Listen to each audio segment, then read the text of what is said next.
ये मीन्स की daily PYQ series के आज के इस क्वेश्चन में हम इंटीग्रेशन को सॉल्व करेंगे। यहाँ पर limit x tending to infinity I x equal to zero given है और आई वन की वैल्यू हमसे पूछी गई है, यानी कि इंटीग्रेशन की value x equal to one पर पूछी गई है। और इंटीग्रेशन की वैल्यू इन्फिनिटी पर, उसकी इन्फिनिटी पर जो लिमिटिंग वैल्यू वो जीरो है। ध्यान दीजिएगा, आई एक्स यहाँ पर गिवन है। हम इस इंटीग्रल में वन प्लस एक्स ई की पावर एक्स को टी एज्यूम कर लेंगे, तो हमें मिलेगा एक्स इंटू ई की पावर एक्स प्लस ई की power x d x equal to d t. यहाँ से ई की पावर एक्स को कॉमन ले लेंगे तो x plus one d x equal to हमें डी टी मिल जाएगा। और x plus one d x is equal to हमको मिल जाएगा डी टी अपॉन ई की पावर एक्स। सही बात है।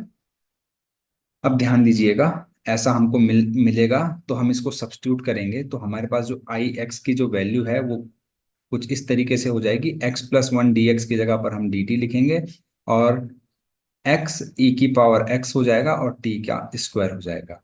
अब एक्स ई की पावर एक्स जो है उसको हम एक्स ई की पावर एक्स को टी माइनस वन लिख सकते हैं। तो यहाँ से आई एक्स की जो वैल्यू है that is equal to t t upon t minus one into t square. अब आपको पता है इस इंटीग्रल को हम पार्शियल फ्रैक्शन वाले मेथड से सॉल्व कर सकते हैं, तो इसको हम a upon T plus B upon t square plus C upon t minus one लिख सकते हैं। ठीक है, पता है आपको पार्शियल फ्रैक्शन में किस तरीके से हम इसको किसके बराबर लिखते हैं। अब यहाँ पर आपने बिल्कुल ध्यान देना है, हम यहाँ पर बहुत फास्ट तरीके से कैसे ए बी सी की वैल्यू कैलकुलेट कर सकते हैं। एक मेथड तो होता है कि यहाँ पर हम एलसीएम वगैरह लेकर टी स्क्वायर और टी और कांस्टेंट टर्म को कंपेयर कर लेते हैं। लेकिन एक दूसरा मेथड भी है, जैसे यहाँ पर देखिए, जैसे सी है, सी के अपॉन में जो लिखा हुआ है वो जीरो कब होगा, वन पे होगा। तो आप क्या करिए, टी इक्वल टू वन रख के आपको वैल्यू मिल जाएगी सी की। कैसे मिलेगी ध्यान दीजिएगा, है ना। ध्यान देना है आपने, कैसे मिलेगा ध्यान दीजिएगा। देखो टी इक्वल टू वन आपने कहाँ रखना है, देखो टी माइनस वन वाले फैक्टर को कैंसिल कर दीजिए। क्या कर देना आपने, टी इक्वल टू वन रखेंगे और इधर देखेंगे, इधर इधर इस टी माइनस वन पे अगर वन रखोगे तो अनडिफाइंड हो जाएगा, इसको हटा दो तो आपको क्या मिलेगा, वन अपॉन वन स्क्वायर यानी कि वन। तो सी की वैल्यू डायरेक्टली वन मिल गई। फिर से अब बी की वैल्यू निकालनी है। अब बी के अपॉन वाला जो जो है टी स्क्वायर, वो जीरो कब होता है, टी इक्वल टू जीरो पे होता है। तो आप क्या कीजिए, लेफ्ट हैंड साइड में यहाँ पर इस टी स्क्वायर वाले को क्या कर दीजिए, हटा दीजिए, हटा दीजिए। इसके अलावा जो टर्म बची वहां पर टी इक्वल टू जीरो रख दीजिए। तो यहाँ पर जीरो रख देंगे आप। तो जैसे यहाँ पे जीरो रखेंगे तो one upon zero minus one equal to minus one हो जाएगा। तो बी की वैल्यू आ गई माइनस वन। लेकिन अब देखिए, बी के अपॉन में जो एक्सप्रेशन है वो जीरो कब हो रहा है, टी इक्वल टू जीरो पे। और ए के अपॉन अपॉन में भी जो लिखा हुआ है वो भी टी इक्वल टू जीरो पे जीरो हो रहा है। लेकिन क्योंकि इसकी डिग्री ज्यादा है, जिसकी जो हाईएस्ट डिग्री वाला होता है उसका ही हम डायरेक्टली आंसर निकाल सकते हैं, है ना। इसका आंसर निकालने के लिए आपको जीरो और वन के अलावा कोई भी वैल्यू पुट करनी पड़ेगी। तो जब ए की वैल्यू अगर आप पुट करना चाहें तो आप t is equal to two रख दीजिए।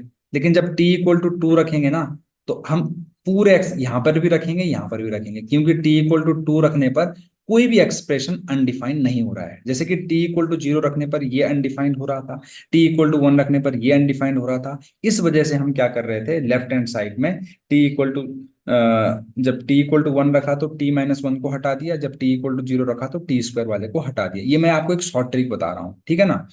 तो टी इक्वल टू टू रखेंगे तो आएगा A upon two plus B upon चार plus C upon one is equal to, अभी किसी को भी कैंसिल नहीं करेंगे, है ना, वन अपॉन वन और टू का स्क्वायर फोर हो जाएगा। जब इसको सॉल्व करेंगे आप तो यहां से आपके पास ए की वैल्यू आएगी माइनस वन। तो ए की वैल्यू आ गई, बी की आ गई, सी की आ गई। तो जो गिवन इंटीग्रल था D T upon t square into T minus one, है ना, तो इसको आप क्या लिख सकते हो, ए अपॉन टू, ए मतलब माइनस वन अपॉन एक सेकेंड है, ये नहीं लिखना है, -1 अपॉन ये -1 upon T, -1 upon t square, और +1 अपॉन t-1 लिख सकते हो। और इनका अलग अलग करके इंटीग्रेशन कर दीजिए आप। बस दोनों ही इक्विवेलेंट है, लेकिन राइट साइड वाले का इंटीग्रेशन करना आसान है, इसलिए हम राइट साइड वाले का इंटीग्रेशन कर लेते हैं। तो इसका इंटीग्रेशन -ln t हो जाएगा। इसका इंटीग्रेशन आपको पता ही है, -1 अपॉन टी स्क्वायर किसका होता है, 1 अपॉन टी का होता है। तो इसकी जगह पर आप 1 अपॉन टी लिख लीजिए। तो +1 अपॉन टी। अगर नहीं समझ में आया तो इसको आप t⁻⁻² dt का इंटीग्रेशन कर लीजिए। यहाँ से आएगा t⁻⁻² प्लस 1 अपॉन -2 प्लस 1। तो एक्चुअल में t⁻⁻⁻1 आएगा, जो माइनस माइनस को कैंसिल कर देगा। तो 1 +1 अपॉन टी आ जाएगा, +ln t-1 प्लस सी आ गया। सही है। अब टी की जगह पर जो हमने टी माना है उसको रख लीजिए। तो इंटीग्रेशन की वैल्यू आई एक्स की वैल्यू क्या आ गई, ध्यान दीजिएगा।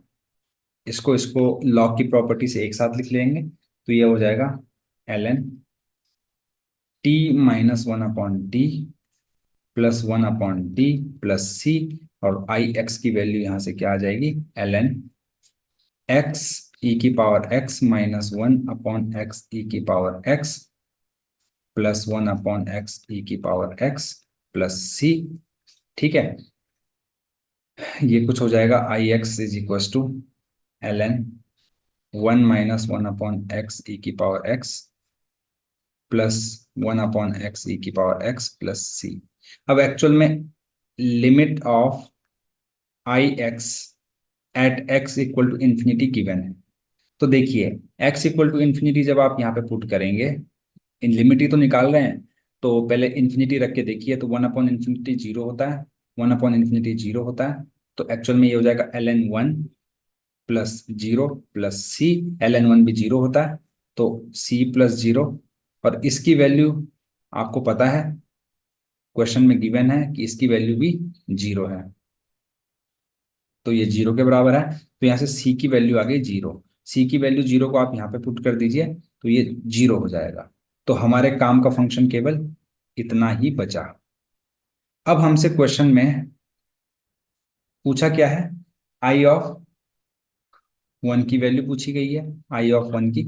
तो बस I ऑफ 1 की वैल्यू निकाल लीजिए। I of 1 is equal to ln 1 रखेंगे आप, तो 1 e⁻1 यानी कि e-1 upon e plus 1 upon e आ जाएगा।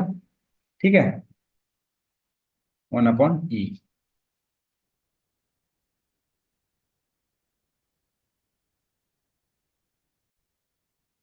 तो हमने यहाँ पर क्या कर दिया, टी की जगह पर जो हमने सब्स्टिट्यूट किया था उसको हमने बैक सब्स्टिट्यूट कर दिया है।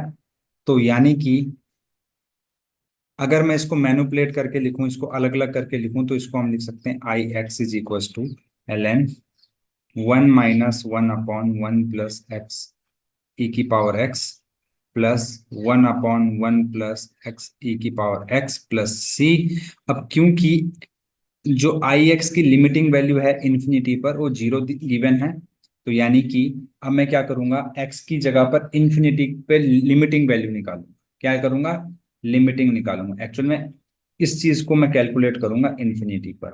तो देखिए, आप यहाँ पर एक्स की जगह पर इन्फिनिटी रखिए, तो ये आ जाएगा 1 - 1 अपॉन इन्फिनिटी। 1 अपॉन इन्फिनिटी 0 होता है, तो यहाँ से आएगा ln 1 प्लस, यहाँ पर आप एक्स की जगह इन्फिनिटी रखेंगे तो 1 अपॉन इन्फिनिटी आएगा, तो 0 प्लस सी। तो एक्चुअल में ln 1 भी 0 होता है, 0 + 0 प्लस सी। और इस एक्सप्रेशन की जो वैल्यू है, लिमिटिंग वैल्यू इन्फिनिटी पर, वो 0 गिवन है क्वेश्चन में, है ना। तो सी की वैल्यू क्या हो गई, 0। आप देख सकते हैं क्वेश्चन में लिमिटिंग वैल्यू गिवन है। तो अब इस c=0 को मैं यहाँ पर सब्स्टिट्यूट करूंगा, तो ये 0 हो जाएगा। तो एक्चुअल में आई एक्स की वैल्यू हमारे पास आ चुकी है। अब हमें I ऑफ 1 फाइंड करना है। तो एक्स की जगह पर 1 रख दीजिए, तो ये ln हो जाएगा। एक्स की जगह पर जैसे ही आप 1 रखेंगे, तो ये हो जाएगा ई, है ना। 1 से 1 कट जाएगा, तो ऊपर ई आ जाएगा अपॉन। नीचे अगर आप देखेंगे तो E+1 आ जाएगा, और यहाँ पर 1/E+1 आ जाएगा। ठीक है, तो बस अब आप इसको क्या अलग अलग करके लिख सकते हैं। तो ये हो गया ln E+1/E+1 -ln E+1। तो ln E जो है, ln E की वैल्यू 1 होती है ना। तो अगर आप इसको 1+1/E+1 -ln E+1 को एलसीएम लेकर अगर आप लिखोगे, तो आपको जो आंसर मिलेगा वो मैं यहाँ पर लिख दे रहा हूँ, आप यहाँ पर देखिएगा। है, थोड़ा जगह की कमी है, तो ये हो जाएगा E+2/E+1 -ln E+1। ये हमारा आंसर आ गया। तो अगर हम ऑप्शन में जाके देखेंगे E+2/E+1 ln E+1, तो ऐसा केवल ऑप्शन नंबर 2 में है ना, सॉरी ऑप्शन नंबर सी में है। ठीक है, और यही हमारे इस क्वेश्चन का आंसर है। अगर आपको सॉल्यूशन अच्छा लगे, चैनल को लाइक शेयर और सब्सक्राइब करना बिल्कुल ना भूलें। Thank you very much.